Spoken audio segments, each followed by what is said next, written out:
Dari Semar Mesem, rakyat belum siap berpikir sementara berpikir. Rakyat belum siap berpikir sementara masih uang yang bicara. Sehebat apapun caleg, kalau tidak bisa beli kemenangan, sampai mati nggak akan jadi.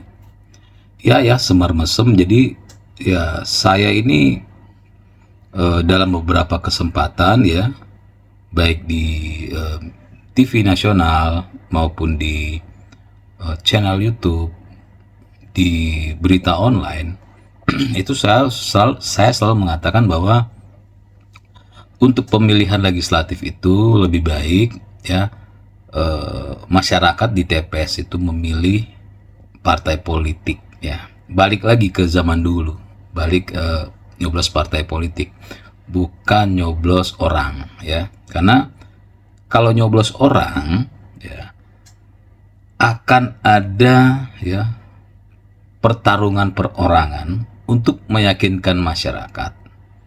Akhirnya karena segitu banyak orang, satu partai ya udah banyak orang kan, apalagi banyak partai gitu yang harus memperebutkan kursi, maka tentu akan ada ya pihak-pihak yang menggunakan uang untuk membeli suara.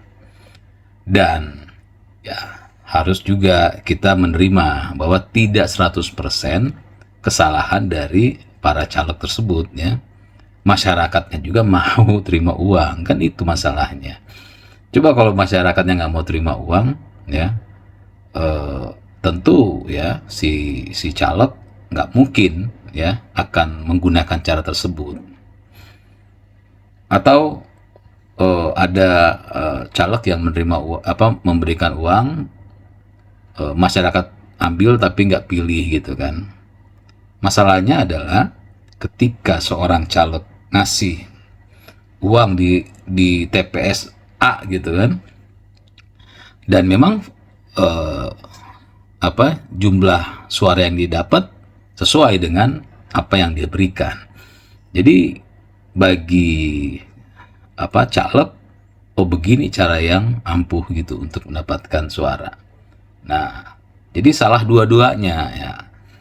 Makanya agar supaya tidak ada yang seperti itu lagi, rakyatnya juga tidak diajarkan untuk menerima suap ya, si calegnya juga tidak menyuap, maka yang paling oke adalah di TPS memilih partai politik ya. Biarkan nanti partai politik yang menentukan mana kader-kadernya yang akan ditempatkan di DPR. Jadi biarkan partai yang menilai mana yang pantas gitu ya. Kalau sekarang kan partai nggak punya kewenangan lagi ya, partai nggak bisa menempatkan orang yang dianggap capable gitu kan, karena sudah dipilih oleh masyarakat perorangan. Dan ya, secara Undang-Undang Dasar 45 sebenarnya untuk pemilihan legislatif atau pemilihan calon anggota dewan atau pemilihan anggota dewan itu ya, secara konstitusi ya, Undang-Undang Dasar 45 itu seharusnya mencoblos partai politik. Itu yang sebenarnya yang paling benar. Makanya kita kembali lagi ke konstitusi kita, Undang-Undang Dasar 45. Begitu Semar Mesem. Lalu ada dari Malik Ridwan. Ini mesti dirombak ya, kata Malik. Ini mesti dirombak total, Bang. Kami rakyat tidak ingin partai, karena partai dipegang ame ketum partai, bukan rakyat. Untuk itu, ubah undang-undang tersebut. Yang kami ingin DPR betul-betul perwakilan rakyat, bukan perwakilan ketum partai. Makanya undang-undang PA koruptor kagak ada yang mau disahkan. Jadi ya Malik ya, bahwa pemilu ya, legislatif, pemilu presiden itu yang menentukan, yang mengatur itu bukan undang-undang bahwa harus partai politik, harus melibatkan partai politik, tapi itu adalah Undang-Undang Dasar 45. Itu adalah amanat Undang-Undang Dasar 45 ya. Jadi nggak bisa Undang-Undang Pemilu membuat mencoret peran partai politik, nggak bisa ya, karena itu sudah amanat Undang-Undang Dasar 45. Misalnya untuk calon presiden ya, yang mengusulkan itu adalah partai politik. Untuk legislatif DPR. Nah, kalau untuk DPR ya Mas Malik harus tahu bahwa yang ikut serta ya di pemilu legislatif itu bukan orang per orang, tapi partai politik. Itu kata konstitusi kita, Undang-Undang Dasar 45 kita ya. Jadi kalau mau diubah itu ya amandemen Undang-Undang Dasar 45. Tapi agak sulit, kenapa ya? Karena ya Undang-Undang Dasar 45 itu kan dibentuk berdasarkan Pancasila. Pancasila itu sudah jelas di poin 4 kan adalah perwakilan. Jadi memang tidak bisa kalau tidak ada perwakilan ya. Perwakilan itu ya adalah partai politik. Itu adalah sistem yang berlaku di negara ini dan banyak negara di dunia. Jadi partai politik itu bukan hanya ada di Indonesia ya, tapi di seluruh dunia ada partai politik. Dan memang tugasnya partai politik adalah untuk mendapatkan kekuasaan. Makanya yang ya harus pintar-pintar. Ya, masyarakat pemilih itu harus pintar-pintar, harus lihat. Saya sering banget ngomong ini. Jangan lihat orangnya, jangan lihat calonnya. Ya, kalau anggota dewan ya, tapi lihat partainya. Jadi kalau ada calon anggota dewan turun ke masyarakat bilang, saya kalau jadi akan begini. Tapi kalau kalian lihat kayaknya partai politiknya nggak ke situ deh. Ya, partai politiknya arahnya ke kanan. Kok calegnya bilang ke kiri ya? Berarti calegnya yang bohong. Jangan dipilih. Makanya saya bilang sekali lagi, untuk memilih partai politik, untuk memilih ya dewan ya nanti 2029, jangan lihat orangnya, tapi lihat partai politiknya. Itu kuncinya. Jangan hanya karena itu teman kita, jangan karena keluarga kita loh kita pilih, nggak ada gunanya ya. Kecuali kalau kita hanya ingin agar teman kita atau keluarga kita jadi anggota dewan, ya nggak ada masalah. Tapi kalau memang berpikirnya untuk kepentingan negara, ya jangan lihat orang, ya lihat partainya. Gitu ya Mas Malik Ridwan. Dari apa nih? Siput Update. Kata Siput Update, DPR panggung dagelan, tiba-tiba didatangi pelawak yang melantik diri sendiri sebagai perwakilan, menyodorkan map proposal naskah drama sok paling benar. Nah, ini maksudnya adalah para influencer ya, para pelawak itu maksudnya para influencer yang tiba-tiba seolah-olah ya mewakili rakyat ya. Tiba-tiba biasanya mereka bikin konten-konten halu, bikin konten-konten matematika, bikin konten-konten prank ya, bikin yang lucu-lucuan. Tiba-tiba mereka bikin konten politik. Mereka yang biasanya tidak melek politik ya, mereka melihat ada ramai-ramai, lalu buru-buru demi konten, demi demi mendapatkan perhatian, akhirnya mereka masuk ke wilayah politik, dan di mana mereka mengatasnamakan rakyat untuk menyerahkan tuntutan 17+8 ya. Kalau saya bilang itu tuntutan cocokologi, dan di mana mereka sendiri pun sama sekali nggak mengerti apa isinya ya. Jadi lebih banyak gayanya dibandingkan dengan pengetahuannya. Jadi lebih banyak dandannya daripada isinya. Makanya coba kalau kalian lihat ketika mereka menyerahkan dan wawancara, para influencer ini yang dadakan jadi aktivisan itu mereka tidak bisa menerangkan isinya gitu.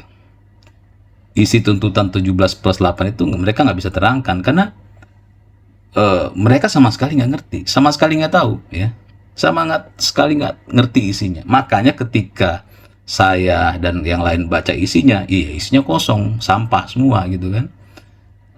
Apa namanya, isinya ya selain normatif, dan ternyata isinya itu ada pesan-pesan sponsor ya, pesan-pesan dari pihak asing untuk melemahkan TNI dan Polri gitu. Makanya saya sudah menyampaikan pihak kepolisian untuk mengusut ya, apakah influencer-influencer ini ada kaitannya dengan LSM asing ya, apalagi kan sudah ada pernyataan bahwa ada LSM asing yang ikut apa namanya, terlibat di dalam penyusunan ini gitu ya. Sudah disampaikan kan sama adalah si cewek yang tinggal di luar negeri itu ya, dia sudah ngomong begitu. Nah ini kan tinggal dilihat, karena 100% saya pastikan ya, mereka kan ya lah apa namanya, suka bikin konten-konten halu tiba-tiba jadi kepolitikan, itu nggak masuk akal gitu kan. Mereka kan isinya sama sekali mereka nggak ngerti. Kalau mereka ngerti pasti mereka tidak mungkin akan gaya-gayaan membawa 17+8 itu. Nah jadi saya sudah menyampaikan bahwa pihak kepolisian ya harus lihat, karena ya pihak asing, LSM asing itu memang selama ini ya selalu memang mensuplai ya dana yang besar untuk urusan-urusan merusak bangsa ini, dan saya pengalaman soal-soal begituan. Jadi harus dicek ya, harus dilihat apakah mereka ini hanya bikin konten saja. Kalau pinter enggak ya, yang pasti ya cuma dua. Kalau nggak cuma bikin konten, atau mereka adalah orang yang dibayar untuk mengendorse tuntutan itu. Cuma itu dua ya. Sok-sokan bikin konten atau dibayar, cuma itu dua. Gitu ya. Lalu ada dari Gus-Gusan. Kata Gus-Gusan, maaf saya nggak mau dengar penjelasan dari Anda. Bagi saya, Anda nggak punya kapabilitas untuk menjelaskan. Para influencer itu berani bersuara mewakili tuntutan masyarakat yang aksi kemarin. Memang lebih enak jadi tim hore penguasa daripada jadi pendemo. Ya, Gus-Gusan ya, kalau soal urusan demo-demoan, ya kalau gue pribadi mah udah kebal ya. Gue demo-demoan itu ketika kebebasan berpendapat masih dikebiri di negara ini ya. Orang mau bicara sedikit itu nggak bisa gitu. Orang mau melangkah sedikit nggak bisa. Nah, gue udah turun ke jalan ya. Sorry, gue udah turun ke jalan ya, bahkan sebelum reformasi gue udah turun ke jalan dengan teman-teman ya, berhadap-hadapan dengan penguasa gitu kan saat itu. Dan kita nggak ada takut-takutnya saat itu. Jadi ya kalau sekarang ya orang demo di tengah kebebasan berpendapat dilindungi, itu nggak ada hebatnya ya. Itu sama sekali nggak ada hebatnya. Yang hebat itu ketika kebebasan berpendapat itu dikebiri, lalu kita bicara, itu baru namanya hebat. Kalau sekarang nggak ada hebat-hebatnya sama sekali. Nah, kalau bicara mewakili tuntutan masyarakat, ya keliru ya. Sejak kapan ya misalnya para influencer itu yang biasa bikin konten halu tiba-tiba jadi wakil rakyat? Sejak kapan? Sejak kapan ada rakyat yang memberikan mandat ke mereka? Nggak ada ya. Kalau begitu setiap orang bisa dong. Saya juga bisa. Saya kumpulkan beberapa orang, terus bikin tuntutan mengatasnamakan rakyat, bisa aja. Nggak bisa ya. Secara hukum saya mau ngajarin ya Gus-Gusan ini bahwa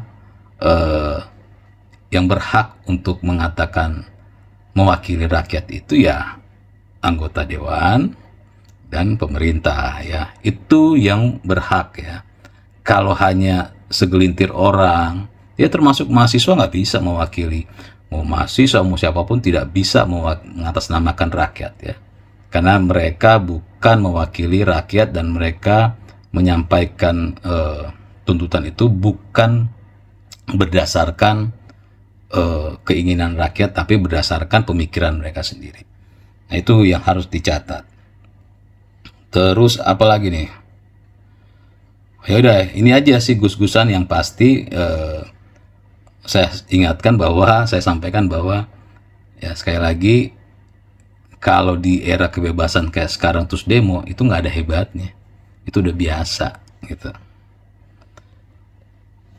Selanjutnya dari Onerik Channel. Terus kasus Sylvester menurut lu gimana? Tajam apa enggak? Apa Sylvester ya? Pertama, ya kita serahkan pada hukum aja. Ya kalau memang Sylvester harus di proses hukum, ditangkap ya tangkap aja ya. Selama itu proses hukum berjalan dengan baik kan. Saya emang nggak ada urusan gitu, mau ya ada kawan-kawan saya ketangkap KPK, nggak ada saya bela gitu, ngapain urusannya. Apalagi kayak Sylvester ya bukan kawan saya nggak kenal gitu. Kawan saya aja yang kena KPK ya, itu saya nggak bela ya, apalagi orang yang nggak saya kenal. Ya termasuk kayak Noel ya, wakil menteri itu bisa dibilang kawan saya, kita kenal, telepon-teleponan, WA-WA-an, kadang-kadang kalau ketemu di TV juga apa namanya, bisa jadi teman, bisa jadi lawan gitu kan. Tapi ketika dia ditangkap sama KPK, ya sudah, proses hukum aja gitu kan. Ngapain kita, biarkan hukum yang bicara. Jadi kita nggak perlu membela orang, mau kita kenal nggak kenal, membela mereka karena misalnya karena kita kawan mereka, ngapain. Nggak ada urusan, itu serahkan pada hukum gitu ya Onerik. Lalu dari Dolintari, Om, undangannya sudah baik untuk menundukkan poin-poinnya, tapi jangan bilang mereka main aktivisan dan pahlawanan dengan tuntutan tidak jelas. Justru saya melihat hanya mereka saja yang berani maju membawa gagasan pada momentum yang tepat, dan itu direspon oleh DPR dan pemerintah. Oke, Dolin ya, ini masuk Dolin ini karena kan saya mengundang ya para influencer ya, yang saya katakan main aktivisan, yang main pahlawanan. Saya pengen mengundang mereka untuk apa? Men-challenge dari poin-poin yang mereka bawa tuntutannya. Ya. Faktanya tim kan saya punya program OTT ya, on the table. Tim on the table itu sudah menghubungi mereka gitu kan. Ada yang di DM, ada yang di WA, ada yang di telepon. Bahkan yang ditelepon reject berapa kali, ditelepon dimatiin, padahal kita udah sampaikan bahwa kita mau mengundang. Artinya apa ya? Artinya sampai detik ini saya masih menyatakan mereka ya adalah influencer yang sedang bermain aktivisan. Kenapa? Kalau mereka mengerti, pasti mereka sudah membedah poin-poinnya ya. Tapi apa yang terjadi? Lihat influencer yang kemarin yang di DPR. Coba lihat di media sosial mereka, ada nggak mereka bedah poin per poinnya? Nggak ada. Mereka cuma tampilin apa namanya, mereka lagi heroik. Ya karena memang itu pekerjaan mereka, itu bisanya mereka cuma itu, ya. Cuma buat gagah-gagahan aja. Ada nggak mereka bisa menjelaskan poin per poin? Nggak ada. Bahkan ada nggak mereka bisa membantah poin per poin yang saya sampaikan di channel YouTube saya gitu kan? Nggak ada yang bisa, karena memang mereka itulah kerjaan mereka begitu, mampunya mereka begitu. Yang satu cuma mampu matematika, yang satu cuma bisa konten halu, yang satu cuma konten prank, yang satu cuma lucu-lucuan yang nggak lucu gitu kan. Ya, jadi apa bahasanya kalau bukan aktivis main aktivisan influencer itu ya. Terus mereka berani maju membawa gagasan, itu kan konten. Mereka memanfaatkan keramaian ini ya. Jadi mereka itu bukan orang yang berjuang dari bawah. Sudah ribut, sudah hingar-bingar, lalu mereka bilang, wah ini bisa nih buat konten gitu kan. Lalu bikin konten. Mereka manfaatkan ya keterkenalan ya sebagai influencer untuk buru-buru ke DPR bawa 17+8 yang isinya mereka nggak tahu ya. Dan kenapa mereka berani saat ini? Ya karena pertama sudah ribut-ribut, kedua di negara ini kebebasan berpendapat itu sudah dilindungi ya oleh negara. Jadi mereka ya berani-berani aja. Mereka bukan berani, mereka hanya memanfaatkan momen untuk membuat konten. Nah ini fix nih bahasa gua gitu kan. Ketika diundang untuk mengklarifikasi atau untuk men-challenge poin-poin yang mereka nggak berani, dan coba kalian lihat di media sosial mereka, nggak ada yang membahas poin per poin. Gaya-gayaan aja kan mereka gaya, dengan bahasa-bahasa seolah-olah mereka pahlawan. Karena mereka butuh konten. Mereka lebih luas pasarnya. Untuk apa? Ya untuk makan. Supaya konten-konten mereka semakin banyak, dapat AdSense, dan mereka bisa makan dari situ. Kan itu poinnya. Jadi gitu Dolintari. Tetap sampai detik ini saya mengatakan mereka adalah influencer yang sedang bermain aktivis-aktivisan. Lalu dari Prabut Kayu, konten halusinasi. Wah, bener juga. Omongan yang bulat muter-muter tuh si provokator yang katanya IQ tinggi langit tapi ujungnya menghasut. Ya iya, ya. Jadi Prabut Kayu ya. Jadi memang kenapa saya mengatakan influencer ini adalah influencer yang main aktivis-aktivisan, main pahlawan-pahlawanan. Ya karena mereka memanfaatkan momen ya, di mana ada momen, di mana ada celah untuk membuat konten yang mereka masuk gitu kan. Nah, kelebihan mereka influencer-influencer ini ya, mereka punya tim ya yang bisa memblow up ini ya. Jadi nanti ada yang misalnya influencer halu, ketika dia habis ngomong di blow up kemana-mana gitu kan oleh timnya atau oleh pendukungnya. Lalu dibikin cerita seolah-olah heroik, lalu dibikin cerita bahwa dia ditakuti oleh pemerintah. Jadi dikemas gitu ya, dikemas ya, karena biasa bikin konten halu, jadi mereka jago membuat situasi menjadi halu ya, seolah-olah mereka ditakuti oleh negara. Ya begitulah, itu adalah kerjaan para influencer ini, dan memang mereka jagonya di situ, mereka yang nyari makan di situ ya, dari konten-konten. Cuma ketika mereka masuk ke konten yang mereka tidak kuasai, akhirnya jadi begini gitu kan. Mereka nggak tahu isinya, sama sekali mereka nggak tahu ya. Mereka lemparkan, akhirnya disebarluaskan oleh influencer halu yang lain. Ya akhirnya jadi ramai, padahal isinya nggak ada sama sekali. Jadi gitu ya Prabut Kayu. Tetap saya masih berharap mereka untuk datang ke program saya di OTT. Saya pengen tahu sih mereka ngerti nggak sih poin-poinnya. Ternyata mereka sama sekali nggak ngerti, dan ketika dihubungi oleh tim nggak ada yang berani untuk menanggapi ya, karena ketika mereka datang, mereka nggak tahu mau ngomong apa ya, makanya mereka nggak berani. Bahkan ada yang ditelepon di reject gitu kan. Gitu. Dari Alimun, kata ibu-ibu itu ironis kalau dijadikan simbol pemberani.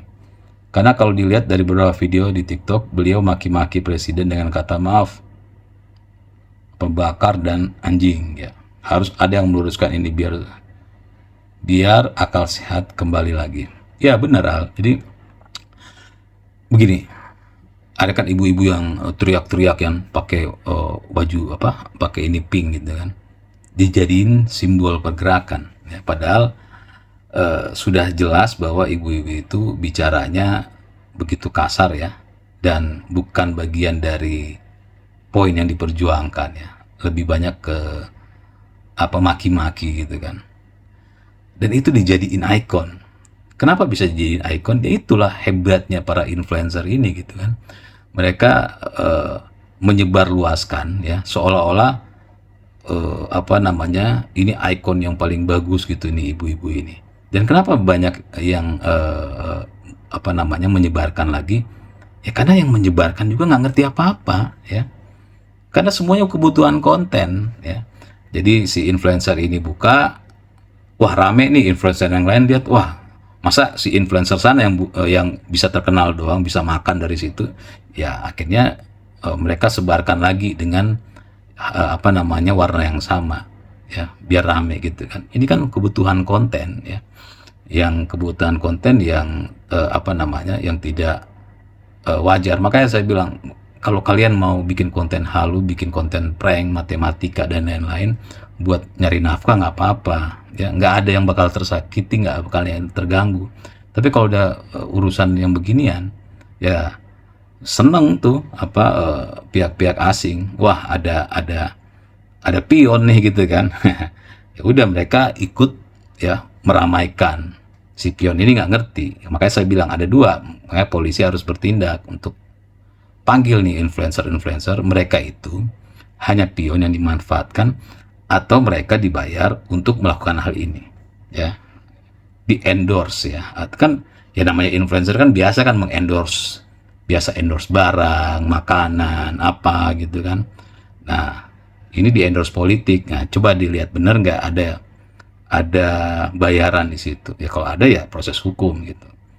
Kalau sampai nggak ada ya diperingatkan mereka untuk cari makan di tempat lain, jangan urusan beginian. Dari Nobody Bobolingga, hati-hati, ada pengkhianat bangsa yang menjual data rakyatnya dan menjual SDA ke asing, yang menjajah bangsanya sendiri dan pemalak rakyat sendiri dengan berkedok pajak. Gini ya Nobody ya. Yang pertama dulu soal pajak ya. Soal pajak itu ya, di seluruh dunia ini ada namanya pajak ya. Negara itu tentu harus ada pajak ya. Masyarakatnya tentu kena pajak, di mana-mana begitu. Nah, pajak itu untuk apa? Ya misalnya nih si Bobolingga nih, saya yakin ya, Anda paling kalau mau dihitung, Anda bayar pajaknya hanya sedikit. Itu pun karena Anda beli rokok, misalnya rokok ketengan, dapat pajak dari situ. Tapi apa manfaatnya buat Anda? Anda dapat BPJS gratis, ya. Anda dapat subsidi bensin, Anda dapat kenyamanan, keamanan di negara ini, jalannya bagus, kemana-mana safe gitu kan. Nah itu adalah uang pajak yang digunakan gitu, ya. Jadi kalau mau dihitung-hitung, apa yang Anda berikan, pajak yang Anda berikan beli rokok ketengan itu dengan apa yang Anda dapatkan, itu lebih besar lebih besar apa yang Anda dapatkan ya. Dan semua negara begitu ya. Jadi jangan sampai terprovokasi urusan pajak ya, apalagi Anda bukan pembayar pajak yang besar gitu. Nah kalau pengkhianat bangsa menjual data rakyatnya dan menjual data ke asing. Nah ini yang sering saya sampaikan ya. Kalau ada LSM asing yang membiayai apa kegiatan di negara ini kelihatannya positif, sudah dapat dipastikan itu tujuannya negatif. Itu sudah pasti 100%. Ada LSM asing yang mengatasnamakan kemanusiaan apapun dengan menggelontorkan dana, itu sudah pasti tujuannya buruk. Kenapa? Karena ketika dia memberikan uang ya untuk kegiatan, LSM asing nih ya, memberikan segala macam, maka kan harus ada laporannya ya. Nah data-data laporannya itulah ya yang menjadi bahan bagi para LSM asing ini ya. Para LSM asing ini tujuannya apa? LSM asing itu itu dia data yang dari kita itu dia kemas dijual lagi ya ke para ekonom, politisi dunia ini gitu. Karena tujuannya memang dia nyari, jadi LSM asing ini nyari nafkah juga, ya nyari duit dari situ. Gak, saya pernah terlibat di begini-begini, jadi saya tahu. Ya. Jadi data-data dari masyarakat itu mau kemanusiaan, mau apapun, itu sebenarnya tujuannya untuk mengumpulkan data untuk memetakan kondisi sebuah negara, nanti diolah dan dijual lagi, dan LSM asing ini dapat bayaran lebih besar lagi gitu. Jadi mereka menggelontorkan dana di Indonesia ini sudah pasti untuk kepentingan yang buruk. Itu pasti 100%. Ya, mau dibilang buat kemanusiaan itu nggak ada. Itu pasti untuk tujuan buruk. Lalu kalau ada LSM Indonesia yang dibiayai oleh asing, ya, atas nama pergerakan dan segala macam, itu sudah pasti ya menjual data negara ini ke pihak asing. Ya saya bilang tadi, ketika dikasih uang ke LSM Indonesia dan bikin acara, tentu kan harus ada laporannya ya. Nah, laporannya itu sebagai data bagi pihak asing untuk diolah lagi ya. Dan inilah ya, jadi diolah untuk kepentingan ekonomi, untuk politik dan segala macam. Ya, jadi pengusaha-pengusaha bisa berani bayar data itu untuk melihat, oh ternyata ada celahnya di Indonesia nih, gue buka bisnis ini. Oh ternyata ada celahnya nih di Indonesia, mesti hantam ini, hantam itu. Jadi itulah ya, makanya saya bilang yang menjual ya data Indonesia ke negara lain itu adalah ya kalau ada pihak yang mau dibiayai, ya kegiatannya dibiayai oleh pihak asing, itu sudah pasti. Atau ada LSM yang dibiayai oleh pihak asing, itu udah jelas dia menjual data menjual data Indonesia ke pihak asing gitu ya.